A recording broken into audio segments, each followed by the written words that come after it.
far from them, and then you laid it down to the CP statement. What part of CP statement referred to the president being the one to handle all of the situations? No, he said that the people should give the president yes, this administration, yes, sometimes to fix the economy, which is a wonderful presentation.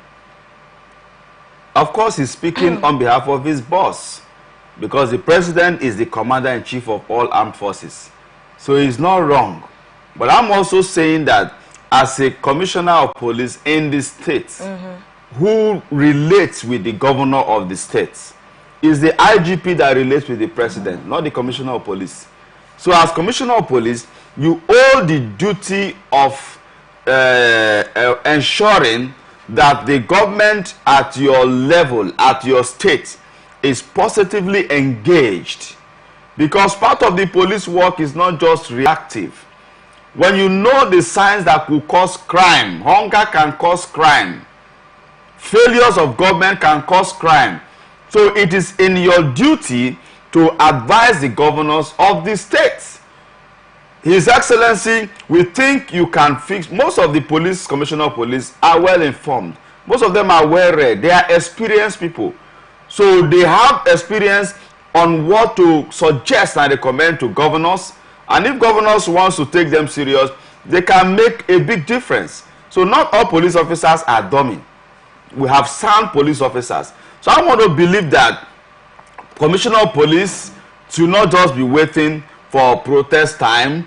We should also see them engaging the government of their state, saying that this community, we have with our security report, we discover that they are not happy with this situation. Their roads are bad. They do not have power. Do you think the government of a state would not know that a particular area of that state do not have power, do not have roads or electricity? There are people who, men of influence. If the commissioner of police makes a statement on why this area needs to be given attention, the governor will take it for serious. What happened to the people who have been laid with that responsibility to make such statements for such communities? No. You see, like the leadership of those communities, are they not supposed to be working with the government? When those leaders make those statements, it will not be taken for too serious. Why? No, I know the kind of governments that we have. Why? Because one, the government either as first class, second class, or third class, and I can withdraw his staff of office. So, chieftaincy has been politicized. It is whosoever the governor recognizes that becomes, a chief. Okay, so that's what you think. Now, no. It's not what I think. It's the reality. It's what I know. Let us assume that is the reality, right? Now, whoever you say the governor chose, right, is now the leader according to your statement. Let's just assume. No, not choose. Whosoever the governor recognizes. It's just synonym. Now, that is the person that is the leader of that community, right?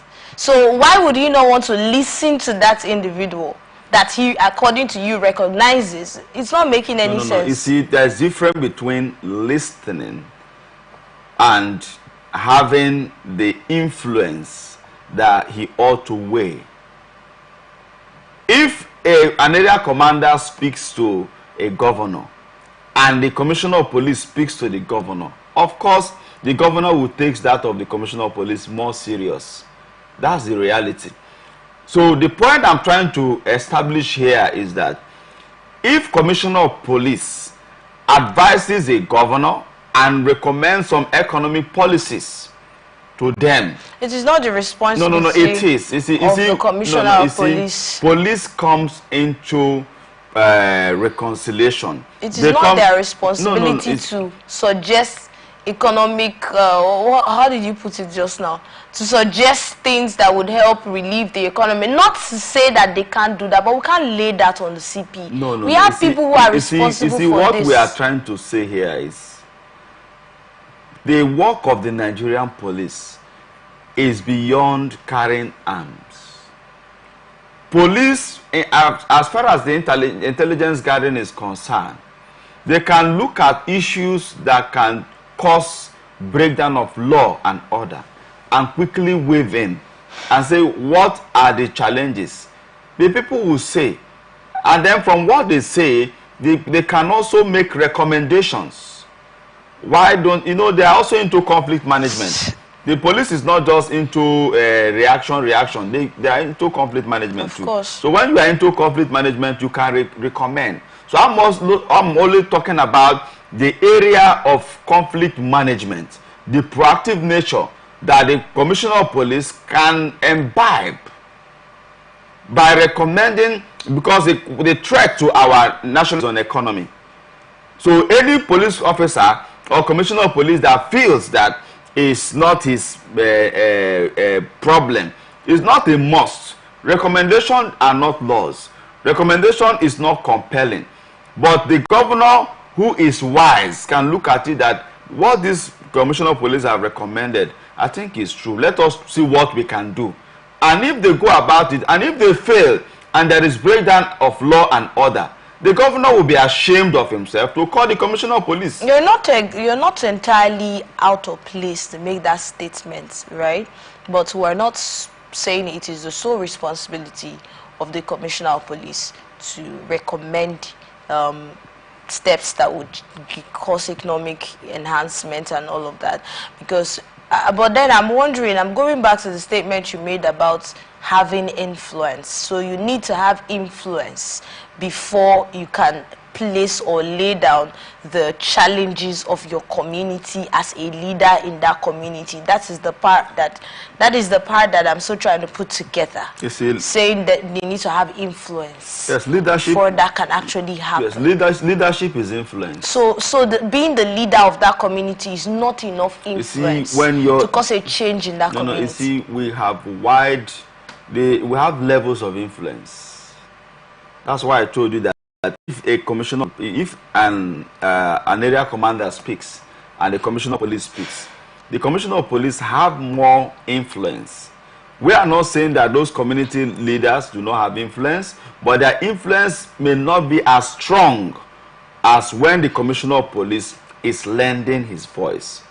So it's not out of place. We are not saying that community leaders, we should not speak because they are when they say nobody's saying they shouldn't. We are not also saying that they don't have influence, but their influence cannot be compared with that of the Commissioner of Police. You're insinuating that there's not enough synergy between the tiers of government. At what level? You're insinuating that there's not enough synergy between the state governors and down to the people now, and every single leader that is in between. No, you see, down to community leaders. Realistically, many a times the governors have no respect for some traditional rulers.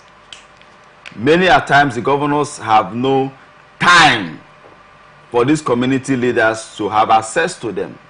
That's why we have local government chairmen. We have leaders before you get to the governor. We have some local government chairmen that are like house boys and house girls. Why? What do you mean? They are not courageous enough to even assess the governor.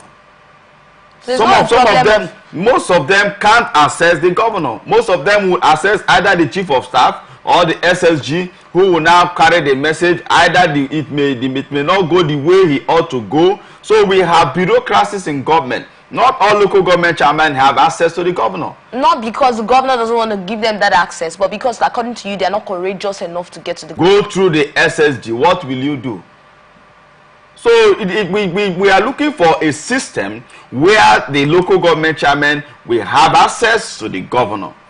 And some of the local government chairmen too are careless. Some of them are not responsible. They are not responsive. What happens to their people is not their business. What they are interested in is the allocation that comes, how will it be shared. The new property they want to buy in Owerri, the new property they just bought in Lekahia, how they want to develop it. So their problem is not the challenges that the people are going through. If they cannot access the governor, that's a big problem. But now there's the local government autonomy. Do you think that's going to help? The local government autonomy do not change most of the chairmen from becoming houseboys and stooge to the governor. But because now I can tell you for free, in every local state that they want to conduct election right now, the governor will determine 100% of who becomes the candidate of the party, who becomes the local government chairman, in collaboration with the state independent election committee. That is not a statement of fact, all right? So we'll just see it as a pass-by statement. You see, when you say it's a statement. For instance, anybody can make a statement. For instance, let me tell you, I will come back here with you again. Today, Rivers State government, they are going to have election in Rivers State, and then the party that the governor has adopted is AA, right? And I will come back to tell you here that after the elections on Saturday, all the LGA chairmen will be those ones from the governor's adopted party. So do you want to tell me that all the people that are going to contest are the people that are loved by the people of their LGA? It is still not a statement. No, I'm only telling. This is a media and we work with facts. Well, it's okay. Video of the governor saying it, or facts that we can hold on to. Well, we can listen. But until then, it is just a KA making a statement. No. It's a prophecy. but let's move on now. You said you would come back to that place. We're talking about the local government autonomy now, and how exactly this would actually change. What exactly this would change in the first place. We lied to with the governor. They don't really need to go about all of those things again. Now they're in charge of their finance. How do you think this will get to affect? You see, the issue of the autonomy starts with the election. If I am the one that influenced you being the local government chairman, if I am the one that influenced who made recommendation and nominations of who become a councillor, you as the local government chairman, you must still be loyal to me. Of course, local government autonomy do not say don't be loyal to constituted authority.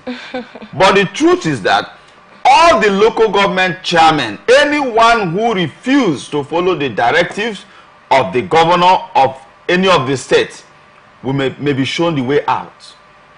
Because the local government chairman may not have the money to influence the councillors not to impeach him. So local government autonomy do not give the 100% guarantee the way our politics is being run. So if, for instance, I want to be a local government chairman without the interferences of the governor. But of course, in every state they said the party that the governor belongs to, the governor is the leader of the party. So he must ensure that his party wins election. So we having autonomy is, I can just say, partial autonomy, but the governors will still demand the loyalty, 100% loyalty. The local government chairman will still take some 100% directive from the governors for any implementation.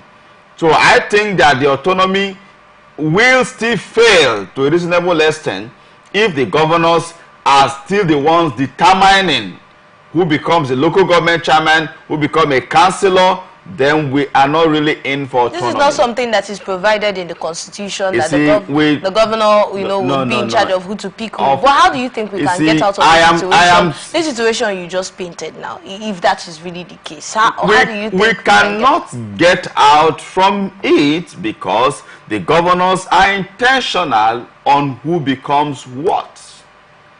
You don't have the resources to fight the governor. You don't have the strength to challenge the governor.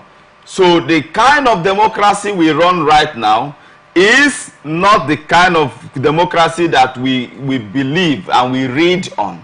Theoretically, is government of the people, for the people, and by the people.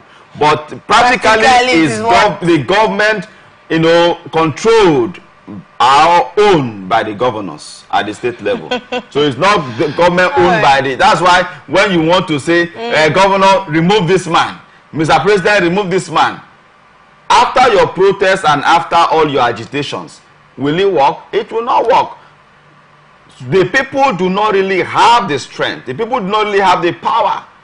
So I want to think that if we must make progress as a people, there must be freedom of who becomes what. But I can tell you that no governor will allow that because of the structure that they used to achieve through the local government. Your thoughts. Thank you so much, Ambassador, for your thoughts on that one. Let's move on to the next story now. The House of Representatives Committee on the Industry has announced plans to amend the law establishing the National Sugar Development Council, NSDC, to strengthen its mandate and ensure the successful implementation of the Nigeria Sugar Master Plan 2. Okay, so the committee's chairman, Dolapo Badru, made this known at a retreat held in Calabar, Cross River State over the weekend. Badru emphasized the importance of codifying the NSDC's sugar development goals into law to boost investor confidence and close loopholes that hinder the council's progress.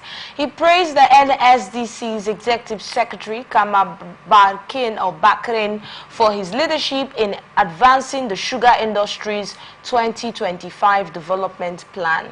Bakrin highlighted that key initiatives for 2025 include accelerating project development, facilitating $5 billion in sector investment, and amending the NSDC Act to resolve conflicting policies and secure market protection for the sugar industry. He noted that these actions will help the council meet high national expectations and drive the sugarcane industry's growth. Okay, we don't get to hear so much about certain industries that we have in Nigeria, especially when we talk about the sugarcane industry or the sugar industry, as the case may be. In fact, a lot of people believe that we import that, all right? A lot of people do not even know that this is right here in Nigeria. But then, with all of these steps that have been discussed in this particular conference, so what is your thought on that? Well, they have, you know, when the year ends, come to an end, most government agencies and parastatals tries to come up with programs to, and you have never had in your life if there was any kind of Ambassador, I never said that. Don't put words in my mouth. No. I did not say I have never heard in my life. It's okay. Yes, go on with your analysis. An agency that have staffs, that have executive secretary, that is receiving allocation, funding from the federal source, and yet we have not seen one packet of sugar that is manufactured or produced by that same agencies. You know, sometimes which sugar have we seen? Even if it is just the products that have been produced here. I have traveled at least from here to the end of the northern Nigeria. At least I've traveled to the south, like the way we have St. Louis, right? Not to mention and names. We have not to mention but yeah. few. Is being produced by Nigerian government, but I have not seen. So I'm calling on Mr. President that. But that's exactly. Are you trying to say they're not producing? What's the name of their sugar? If you say you have not seen, that is one. I said they don't. I am tell Nigerians that this is our product. And cube of sugar. So if and then invest that money on those who are into sugar manufacturing and production.